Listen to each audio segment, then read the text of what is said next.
Imagine for a moment that healing is not simply about fixing what is broken.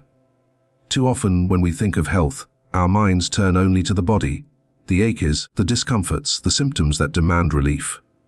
But the truth is, you are more than a collection of muscles and bones. You are a living, breathing whole. Body, mind, and spirit woven together in a single design. To heal one part while neglecting the others is like patching a roof, while the foundation crumbles beneath it. Real healing requires attention to the whole self. When I would speak in my resting state, I often found myself reminding those who came to me that the body is not separate from the mind, nor is the mind separate from the spirit. The thoughts you carry, the feelings you hold in your heart, and the ideals you live by, these shape the condition of your body.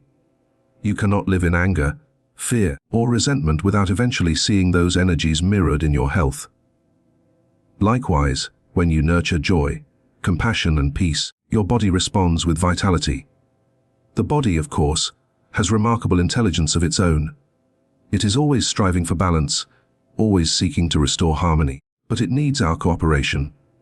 That cooperation begins with awareness. Awareness of what we put into our bodies, what we allow into our minds, and what we cling to in our spirits.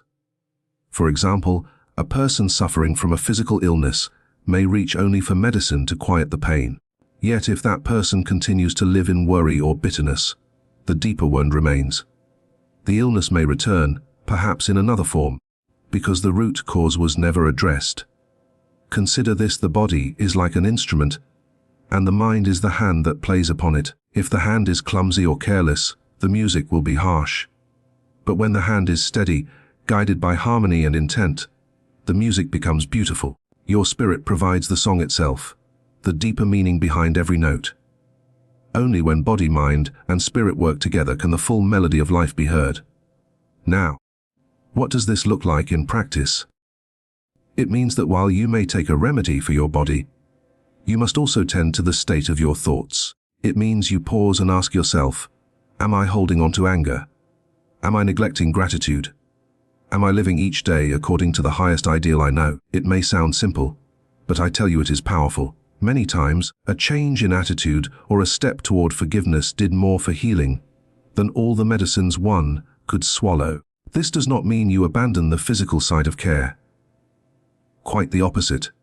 Attend to the body with the best that nature and wisdom can offer. Nourish it with wholesome foods, exercise it, allow it to rest. Use the natural remedies available, for they were placed here with purpose. But never believe that these alone are enough. Healing is not complete unless the mind is lifted and the spirit is awakened. When you understand yourself as a whole being, your approach to illness and to life itself changes. You stop chasing after quick fixes and begin seeking harmony. You no longer see the body as an enemy when it aches, but as a faithful messenger, calling your attention to something deeper. You begin to recognize that true health is the balance of all three parts of your being working as one. When people came seeking help, many expected something mysterious, something far removed from the ordinary. Yet, time and again, the answers that came were simple, practical, and rooted in the gifts that nature already provides. Healing does not always demand complex instruments or exotic cures. More often, it begins with what lies close at hand: food from the earth, water to cleanse, touch to restore, and oils to soothe. These are not mere folk remedies. They are the natural channels through which the body can remember its own balance. One of the most powerful yet gentle aids is diet. The body is built from what you feed it, and it cannot thrive on lifeless or over-processed fare. When fresh vegetables, fruits, and whole grains form the core of daily nourishment, the body receives the living energy it was designed to use. When proteins are balanced with alkaline foods, when fats are natural and unspoiled, when meals are taken with moderation and gratitude, the body responds with strength. Too often, sickness has its roots in careless eating, overindulgence, heavy meals, or the neglect of water and fiber. Correct these habits, and much suffering can be lifted. Water itself is a healing force, not only in drinking but in its many uses upon the body. Hydrotherapy, whether in the form of warm baths, compresses, or alternating hot and cold applications, stimulates circulation, clears toxins, and restores vitality. It is a simple truth that the body is cleansed not only from within, but also through the skin, the largest organ of elimination. Baths infused with salts or herbs, gentle steams for the lungs, even the humble practice of drinking pure water throughout the day. All these can set the stage for recovery. Then there is the healing power of touch. Massage is not only for comfort, it is for circulation, for the nervous system, for releasing tensions that medicine alone cannot reach. A skilled hand upon the body can awaken life in the muscles, bring calm to the mind, and stir the flow of energy throughout the system. Likewise, gentle adjustments to the spine can free the channels through which the nerves carry vital force. Many illnesses begin when the body's framework is misaligned. When pressure upon the nerves hinders communication, realignment restores what the body already knows how to do: heal itself. Among the simplest remedies, one that has proven invaluable is the use of castor oil packs. Applied over the abdomen or affected area, these packs penetrate deeply, drawing out congestion, stimulating circulation, and aiding the body's own cleansing processes. They are not dramatic in their action, yet their quiet effectiveness has been confirmed time and again. Herbs, too, play their role, for the plants of the earth carry the wisdom of creation within them. A tea for calming the stomach, a poultice for drawing out infection, a tonic for strengthening the blood. These are not new inventions, but ancient partnerships between humanity and the natural world. When used with care and knowledge, they provide what is needed without disturbing the delicate balance of the body.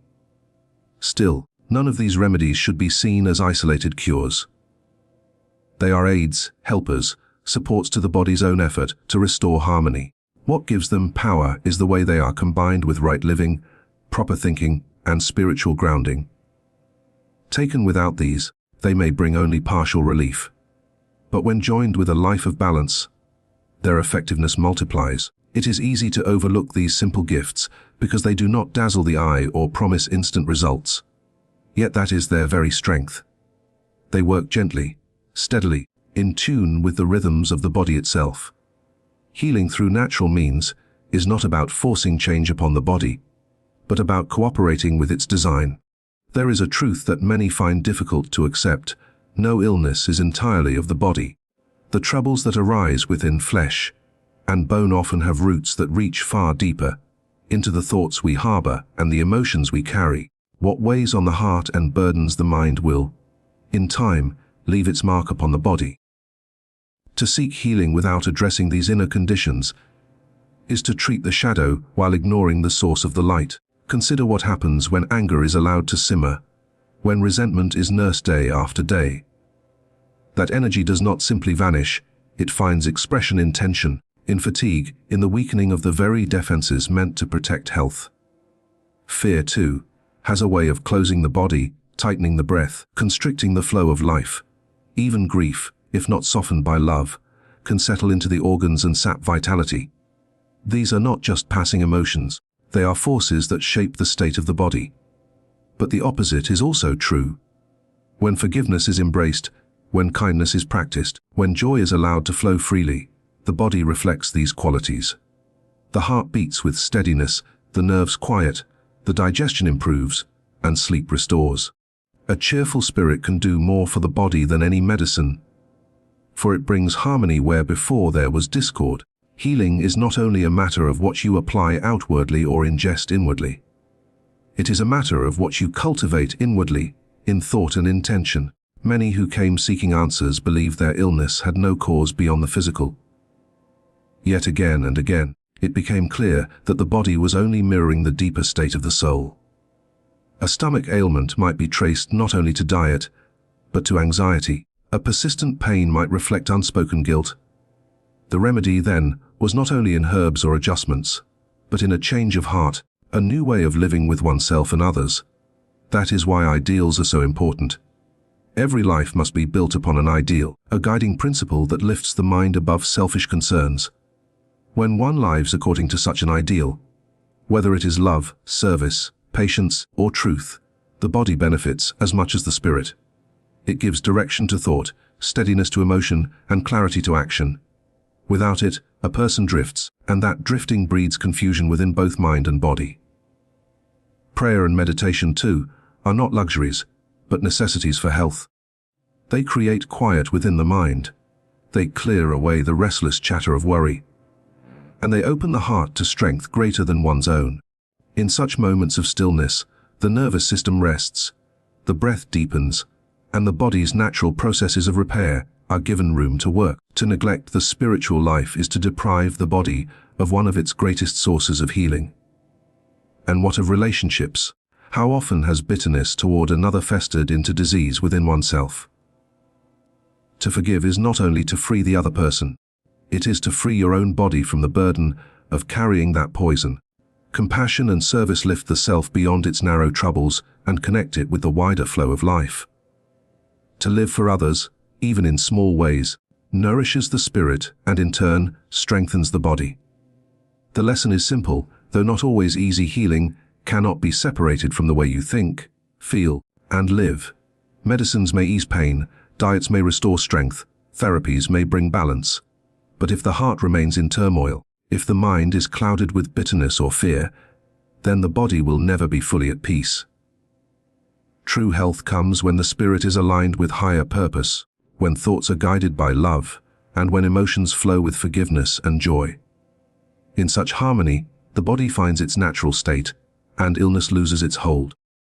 What is striking about many of the remedies that were once offered is how ordinary they seemed at the time, and how extraordinary they appear today. Suggestions that once sounded simple, even strange, are now echoed by doctors, nutritionists, and healers across the world. It shows that truth has a way of enduring, even when it takes years for people to recognize its value. Think of food. Long before the modern conversation about whole foods and plant-based diets, the call was made to eat fresh fruits and vegetables, to avoid processed or overly rich meals, and to balance acids with alkaline-producing foods.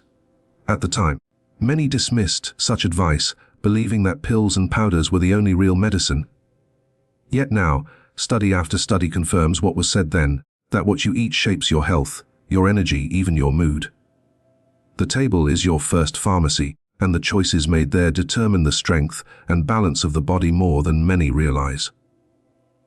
Consider also the role of water. When it was recommended that people use hydrotherapy, alternating hot and cold baths, compresses or steams, some saw it as old-fashioned. Today, however, therapies like contrast bathing, sauna, and therapeutic soaking are recognized for improving circulation, reducing inflammation, and supporting detoxification. What was once seen as unusual is now practiced in clinics and spas worldwide. The body responds to these simple treatments because they align with its natural rhythms. And then there is the matter of castor oil packs, one of the simplest remedies of all. For years, many questioned their usefulness. Yet even now, people discover their quiet power in stimulating circulation, aiding elimination, and supporting the body's healing response. Modern researchers may give new names to these effects, but the essence remains the same. The body welcomes what is natural and works with it. Massage and spinal adjustments, too, have gained their place in modern medicine. There was a time when such practices were dismissed as unnecessary or unscientific. Yet the world has come to see how crucial the nervous system is, how misalignments can affect organs, and how stress stored in the muscles can disturb the entire body. What was once considered unconventional has become part of mainstream care. What this tells us is simple healing does not belong to one era or one system. Truth about the body and spirit will always resurface, because it is written into life itself. Science is now beginning to confirm what intuition and spirit have long known, that health is not about isolating a symptom, but about restoring balance across the whole being. Each new discovery is not truly new, but a rediscovery of what has always been. What matters most is how we apply this knowledge today. If modern medicine and ancient wisdom are allowed to walk hand in hand, the results can be remarkable. The machines and tests of our age can identify imbalances with precision, while the remedies of nature and the practices of the spirit can address those imbalances in ways that are safe, gentle, and lasting. It is not a matter of choosing one over the other, but of recognizing that both have their place in serving the whole person. The relevance of these remedies is not in the novelty of their time, but in their timelessness. They remind us that the body is designed to heal, that nature offers abundant support, and that living in harmony with mind and spirit enhances every treatment. They remind us that health is not found in a single pill, a single practice, or a single idea, but in a way of living that honors every part of our being. So I say to you, the wisdom that heals is not bound by years or fashions, for truth endures, and if you live by it, health will follow.